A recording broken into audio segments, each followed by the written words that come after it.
Surabaya, Doli is good. Aduh.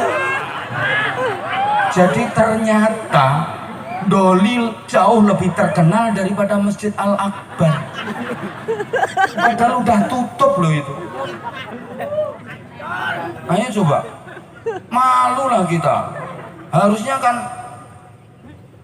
Sunan Ampel lebih terkenal. Wisata religi itu yang kita tonjolkan. Nah ini jihadnya santri di zaman seperti ini ya, di situ menampilkan nilai-nilai Islam Ahlus Sunnah wal Jamaah dalam kehidupan sehari-hari.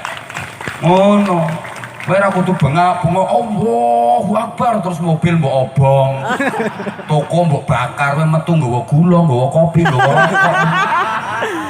Jihadmu sekarang ini ya menampilkan nilai-nilai Islam dalam kehidupan sehari-hari. Allahumma sholli ala Muhammad. Allahumma sholli ala Muhammad. Yang ketiga, tuh nggak cukup ini waktunya. Lanjut. Udah, yang nggak ikut nyumbang tolong jangan cerewet. Yang ketiga, Kamal situ. Kalau untuk wilayah Madura pedalaman, yang terkendala bahasa, kulo tau neng cak Madura kulo. Ini kendala bahasa. Dan kadang si tretan Madura tau neng cak Jawa. Kulo tau neng cak Madura. Neng gitu. Apa nek rok ngoncang ya. Rok gentiin kulo. Ya. Wah, aku lihat ngomong Madura tambah gak karu-karuan. Allahumma sholli ala Muhammad. Allahumma sholli alaihi. Apa yang disebut dengan akulturasi budaya? Budaya yang ada di masyarakat tidak dihabisi, tapi diislamisasi. Enggak dikit-dikit haram, syirik, bid'ah, haram, syirik, bid'ah, kafir. Paham Gi? Nah makanya budaya itu penting. Tahu upacara? Halo? Ya. Insyaallah. Tahu upacara? Tahu. Misalnya besok upacara peringatan Hari Santri Kabupaten Pamekasan yang melaksanakan PCNU sebagai inspektur upacara Ketua PCNU Pamekasan Kiai Haji Taufik Hashim. Nah di depannya inspektur upacara, depannya Yai Taufik itu ada komandan upacara Banser gitu yang jadi komandan upacara. Nah gayanya upacara yang seperti itu. Inspektur sama komandan upacara itu sudah sama-sama tahu kalau pasukan siap diajak upacara, tapi komandan tetap harus laporan padahal sudah sama-sama tahu. Lapor, upacara siap dimulai. Inspekturnya laksanakan, siap laksanakan. Oh no, inspekturnya jangan kok bilang sudah tahu.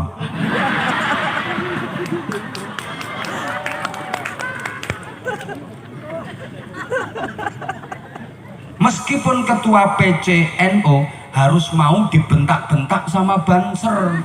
Ini adatnya upacara kok. Lapor, upacara peringatan Hari Santri Nasional tahun 2023 siap dilaksanakan. Ini nggak boleh marah-marah. Kurang ajar, kamu Banser berani bentak-bentak aku. Ini ketua PCNU aku ini. Banser kurang ajar. Nah ini malah ketua PCNU-nya yang gini. Meskipun dibentak-bentak harus terima, itu gayanya upacara kok. Laksanakan. Udah ngomong nyantai masih dibentak lagi. Siap, laksanakan. Gitu. Banser harus berani bentak. Jangan takut itu ketua PCNU. Laksanakan, insya Allah. Mohon doa restunya ya, mudah-mudahan upacara berjalan lancar. Nah ini bukan komandan upacara. Ya harus berani bentak. Tapi kalau Banser silaturahim ke compong ke dalamnya kiai ini nggak boleh pakai gaya upacara. Kiai Taufik, ketua PCNU, kami Banser mau bikin acara diklat, butuh duit, butuh dana, minta, nggak minta antemi. Ini Banser nggak punya adab itu namanya. Gayanya harus gaya sowan silaturahim. Assalamualaikum Kiai. Harus gitu. Ini sahabat-sahabat Banser kan anak buahnya Kiai. Ini kita mau bikin diklat, butuh dana, mohon bantuannya. Kudu ngono.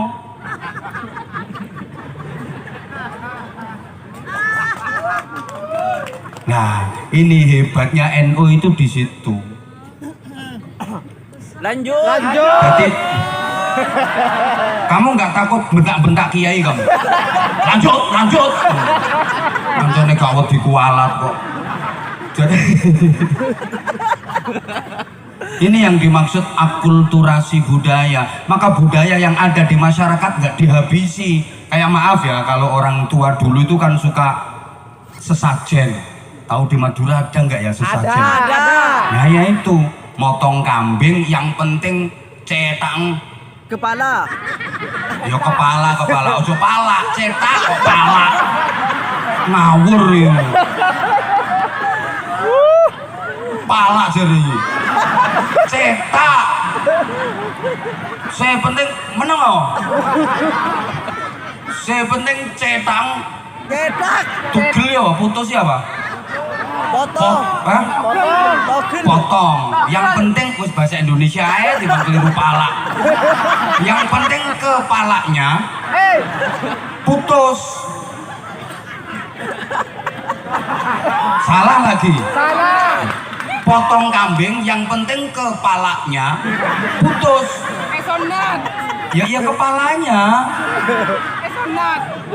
Udah nggak pakai baca apapun itu. Terus dipersembahkan untuk kidanyang, nyai danyang, dibawa ke tempat yang dianggap keramat sambil baca mantra-mantra apa ya, ada masak nasi, ada ayam itu kalau Madura ayam wangil wi ayam, bukan ayam, bukan ajam tapi ayam. Susah kok, yo gak buk, yo gak embuk tapi embuk. Semboh Madura.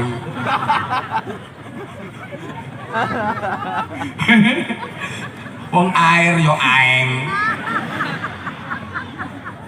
Makan yo ngakan. Minum yo ngenom. Kakean ngal. Allahumma sholli ala Muhammad. Nah, Islam datang, ini potong kambingnya tetep, tapi jangan asal putus kepalanya. Pakai aturan, baca bismillah, terus nggak mantra-mantra lagi yang diucapkan, zikir-zikir, kalimah-kalimah thayyibah. Masaknya tetap ayam, tetap buah, tetap ada, semua lengkap, tapi nggak disajikan ke kidanyang naik danyangnya itu, tapi takarrub ke Allah. Makanya namanya dirubah Slametan, cak ngerang Madura, mandar selamat. Amin. Ngono lho. Woi. Yang dicontoh siapa? Ya Rasulullah. Kayak tawaf itu pada zaman jahiliyah sudah ada. Orang Arab jahiliyah itu sudah punya tradisi tawaf. Sebelum Islam datang, udah ada tradisi tawaf mengelilingi Ka'bah. Cuma tawafnya mereka telanjang, nggak pakai pakaian sama sekali. Sambil bersiul-siul, lari-lari mengitari Ka'bah, baca-baca mantra. Yang disembah ya berhala-berhala yang ada di sekitar Ka'bah itu, Manat, Lata, Uzza, Hubal, macam-macam itu. Islam datang mengelilingi Ka'bahnya, nggak dihabisi, tetap rohnya yang diislamisasi. Wajib nutup aurat. Terus mantranya diganti zikir, doa, kalimat thayyibah. Yang disembah Allah. Itu ndak ngawur, ajaran-ajaran Islam itu ada dasarnya semua. Kok kapan-kapan kalau diundang lagi tak jelaskan lebih detail. Sarung mangga. Nah, iya ya. Lah orang-orang dulu itu kan suka tembang, suka gending-gending kalau orang Jawa. Sama orang Madura juga seneng kok, rengeng-rengeng, gendeng-gendeng. Iya, makanya tiap daerah punya lagu-lagu daerah itu ada. Oleh. Ada. Asik. Ada kulepane kale orang Madura. Lihat, karena masyarakat kita itu seneng tembang-tembang kayak gitu. Lah para wali dalam mensiarkan Islam ya pakai media tembang-tembang. Lah dalam tembang itu disisipi ajaran-ajaran Islam sehingga terciptalah gending-gending kayak jamuran, kayak cublek-cublek suweng, kayak seluku-seluku batok, kayak turi-turi pote. Itu semua wes pokoknya akulturasi budaya. Lanjut. Ya sekarang la haula wala quwwata illa billah. Jadi saya ulang, para wali, para ulama menyebarkan Islam di Indonesia melalui wadah namanya pondok pesantren. Ingat, pendiri Jam'iyah Nahdlatul Ulama Hadratus Syekh Mbah Hasyim Asy'ari, Mbah Wahab Hasbullah, Mbah Bisri Samsuri, yang semuanya adalah atas instruksi dari Syekhona Khalil Bangkalan. Tidak kecil peran besar dari Mbah As'ad Syamsul Arifin, yaitu santri pondokan, termasuk pendiri Muhammadiyah Kiai Haji Ahmad Dahlan yang nama aslinya Muhammad Darwis, itu juga santri pondokan, pondok pesantren. Maka saudaraku yang di Muhammadiyah, jangan anti pondok pesantren. Ingat, pendirimu adalah alumni pondok pesantren. Gitu. Pondok pesantren salaf.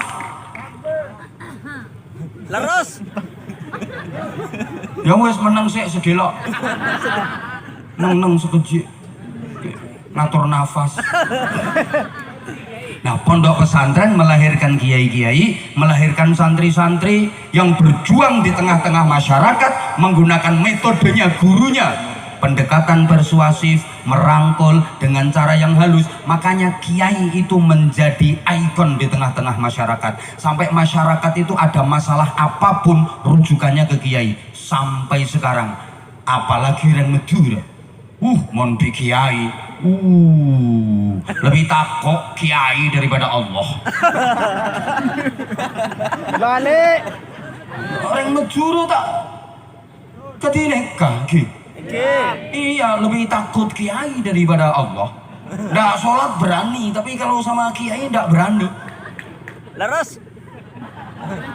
Madura itu mau sowan ke kiai itu jarak 100 meter, sandal dilepas, bungkuk jalannya.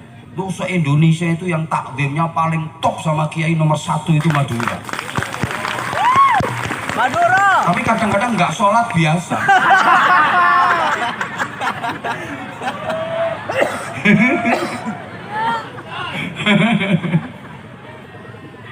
Ya Allah, ini tadi mau cerita apa ini tadi?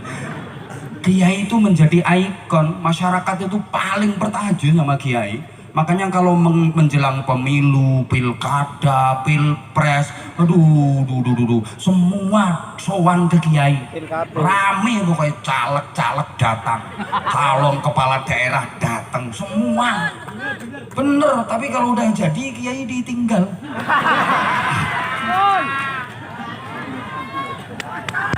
Nanti jangan gitu sampean. Halo. Masyarakat gitu, anak nakal ke kiai, tang budu nakal ya. Lah yo anak kalau budu. Nakal ke dina apa? Pokok nakal ini kabeh 17 derajat ya. Kedi fadilah nang sholat jamaah. Kinyuun brokannya kiai, akhirnya dibilangin sama kiai, ya udah tak kasih doa, tapi kamu juga mendoakan anak kamu kalau malam sholat. Abojeng malam ini anakmu kalau lagi tidur, anak heda, anak kakek mentedung, mereka menengok. Ida maca Fatihah petok kali, pas Alam Nasroh 10 kali.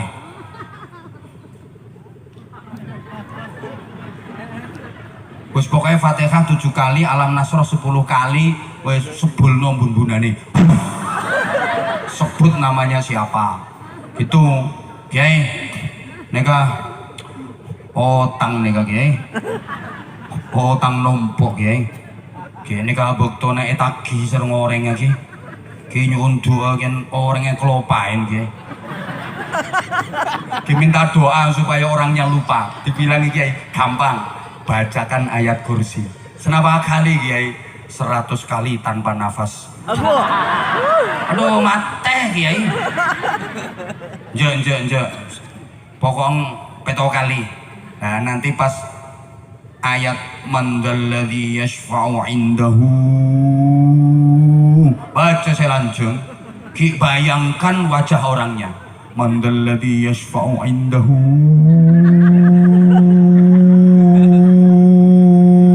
illa bi'idnih. Nah, gak mungkin nagih orang. Nah, itu metenteng itu punya hutang kayaknya itu.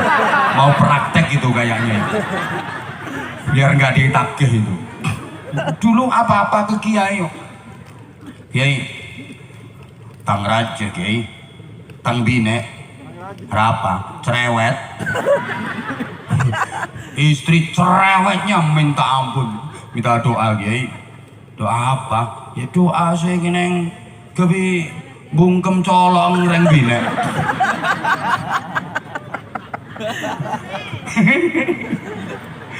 Minta doa sing kene kanggui mengkem colong reng bine. Saya pun Kiai gampang tuh bacain sumum bukmun omyum fahum. Ya itu kan untuk bungkem cangkemnya patek itu. Ya pada patek reng bine pada mau cerewet.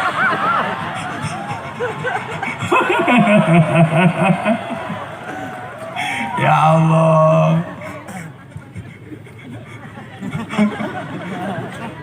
Kiai tanggine hamil ya apa basa Madurane ngandung Kiai mpun lah 10 bulan lebih kita lahir Kiai ya untuk anak akhirnya didoain sama Kiai langsung lahir doa pendobolan langsung lahir. Nah maaf ya ini, tapi sekarang Kiai mulai ditinggalkan sama masyarakat. Iya sekarang orang punya hutang itu larinya nggak ke Kiai, koperasi simpan pinjam. Karena masyarakat udah tahu Kiai ini sendiri utangnya banyak. Terus nggak meyakinkan Kiai ini. Anak nakal sekarang nggak ke Kiai larinya, psikiater. Loh Kiai nggak laku. Istri hamil tua kok nggak lahir, nggak ke Kiai larinya. Dokter spesialis. Itu spesialis kelahiran itu di plakatnya biasanya ada tulisan SPOG, spesialis ogok-ogok. Memang iya kok tulisannya SPOG.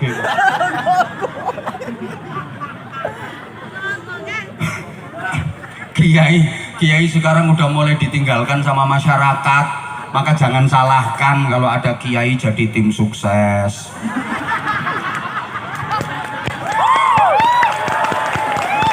Ada nggak kira-kira? Ada. Orangnya datang. Ada. Di bawah apa di panggung? Panggung. Oh, di panggung yang mana ya? Ini Kiai. malah ada yang alih profesi jadi dubes, dukun besar. Ya Allah. Nah udah, pondok pesantren dengan metodenya itu mampu melahirkan para pejuang yang merebut dan mempertahankan kemerdekaan, pencetus dasar negara, perintis pembukaan Undang-Undang Dasar 1945, ikut merintis berdirinya Republik Indonesia. Itu banyak para ulama, banyak para kiai. Pahlawan-pahlawan itu banyak, para ulama, para kiai, para santri. Coba, halo, kita agak melek sedikit ya. Itu yang tercatat dalam sejarah. Belum lagi para kiai yang memang namanya nggak mau diabadikan, namanya nggak mau dicatat dalam sejarah. Karena kiai itu berjuangnya ikhlas. Woi,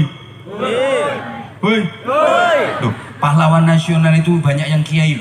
Pangeran Diponegoro itu kiai besar, alim allamah, nama aslinya Abdul Hamid.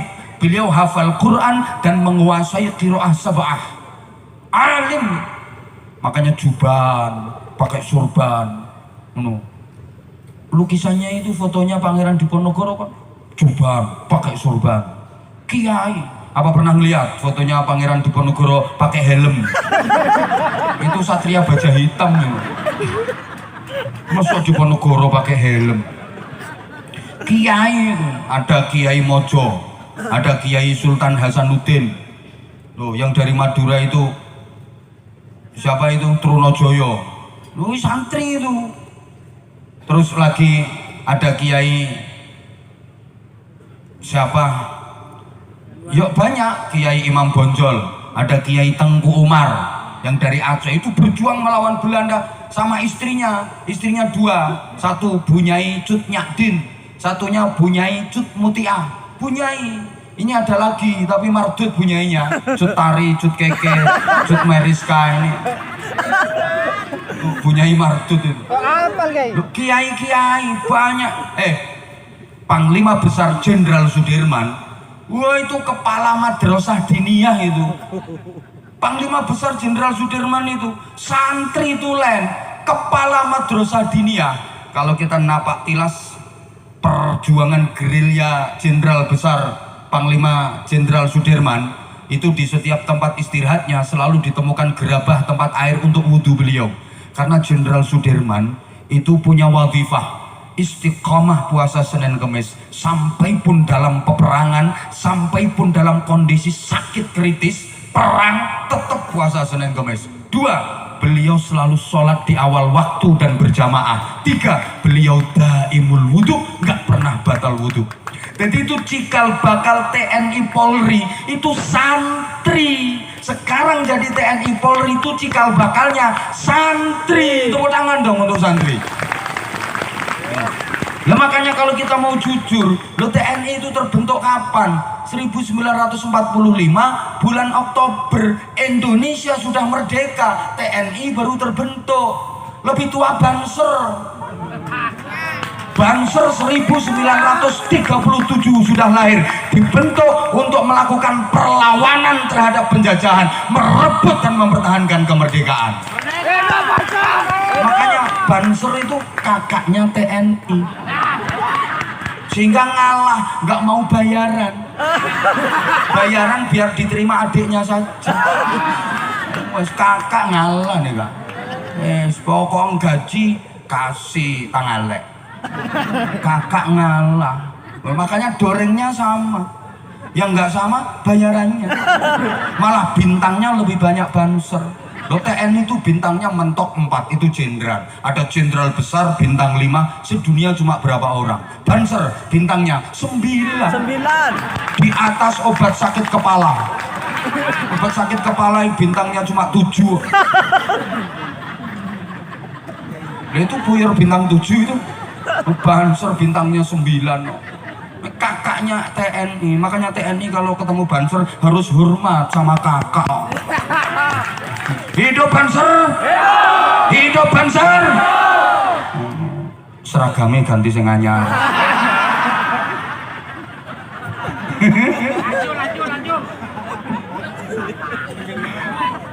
Duh, makanya layak kalau diperingati sebagai hari santri. Nah itu pas peristiwa 10 November itu, siapa yang membunuh panglima pimpinan pasukan sekutu, gabungan antara Amerika, Belanda, Inggris? Itu siapa yang membunuh Jenderal Malabi itu? Santri itu. Santri itu, bukan polisi, bukan TNI. Santri. Saya tahu sendiri pas lihat filmnya itu.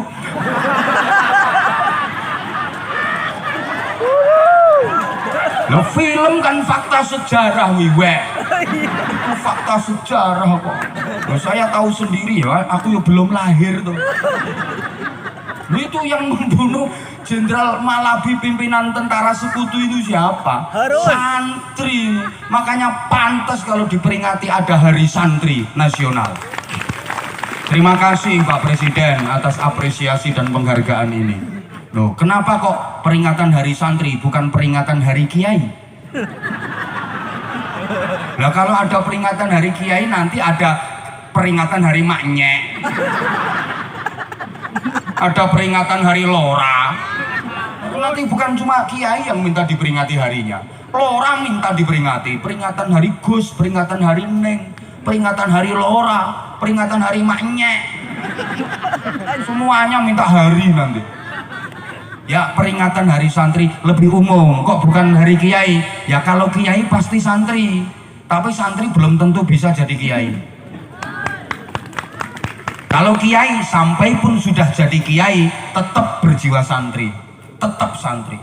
Dan ya kiai pernah nyantri memang, dan meskipun sudah jadi kiai, tetap santri. Tapi tidak semua santri bisa jadi kiai. Kayak ngono-ngono ku masuk iso jadi kiai. Gak potongan. Halo.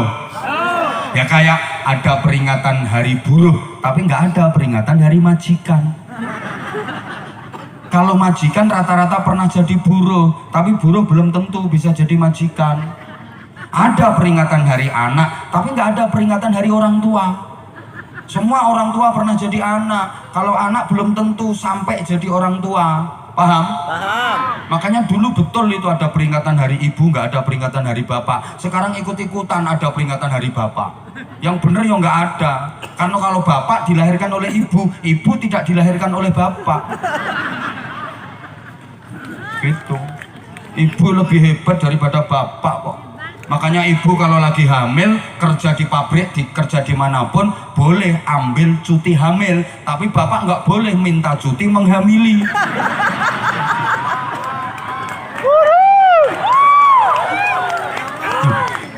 Memang wanita itu makhluk khusus, perlu perhatian khusus, bahkan banyak istilah-istilah khusus. Makanya ada emansipasi wanita, nggak ada emansipasi pria. Ada menteri peranan wanita, nggak ada menteri peranan pria. Ada polisi wanita, polisi pria nggak pernah dibahas. Gedung wanita, dharma wanita. Suaminya pejabat, istrinya otomatis dharma wanita. Nah sekarang istrinya pejabat, suaminya nggak jadi dharma pria. Bilangin kok, maka ada polisi wanita, gedung wanita, dharma wanita, polisi wanita, menteri peranan wanita, pembalut wanita, nggak ada pembalut pria. Ngaji fikih belum sempurna kalau belum ngaji Fikih wanita. fikhun nisa, fikih wanita, fikih pria lo laku. Fikih pria itu nggak laku, nggak payu fikih pria itu. Lo maju, mau tak maju. Ada darah wanita, nggak ada darah pria. Ini makanya wanita lebih telaten, lebih sabar, lebih ulet karena dilatih sama Allah. Ya, didatangi tamu setiap bulan. Telaten ngerawatnya. Pakai katimbat itu ditutul-tutul itu. Ini udah suci apa belum? Lah ini kok masih jelaret-jelaret merah. Telaten. Saya nggak bisa membayangkan kok. Misalnya bapak-bapak menstruasi itu saya nggak bisa membayangkan. Oh, jibrat citeh kabeh ndak karo-karuan.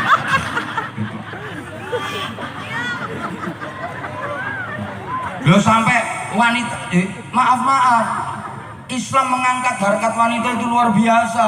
Sampai al-jannatu tahta aqdamil ummahat, surga itu di bawah telapak kaki ibu-ibu kok. Nek telapak kakimu apa itu, kapal tok itu isinya.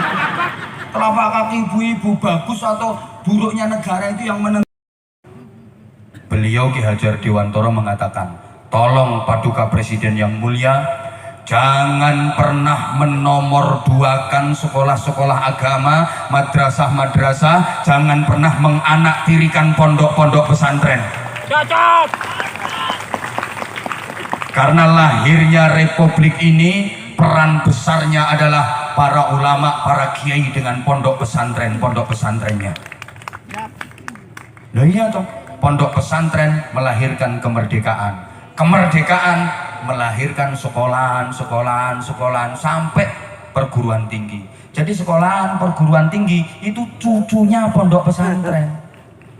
Kemerdekaan anaknya pondok pesantren. Lah kemerdekaan melahirkan sekolahan sampai perguruan tinggi.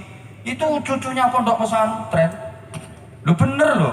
Makanya maaf, kalau ada pejabat siapapun dia yang meremehkan dan merendahkan pondok pesantren, pasti celaka, pasti kualat. Ini sejarah, ini nggak bisa dibohongin. Dah ini nanti. Lanjut. Ya kapan-kapan ngundang lagi. Sarung cap mangga. Udah, pokoknya pesan saya ini tahun politik, pol-polan nek idik-idik. Jangan mudah tergelitik, tapi sikapi dengan cerdik. Kita harus jadi warga Nahdien Nahdiyat yang terdidik.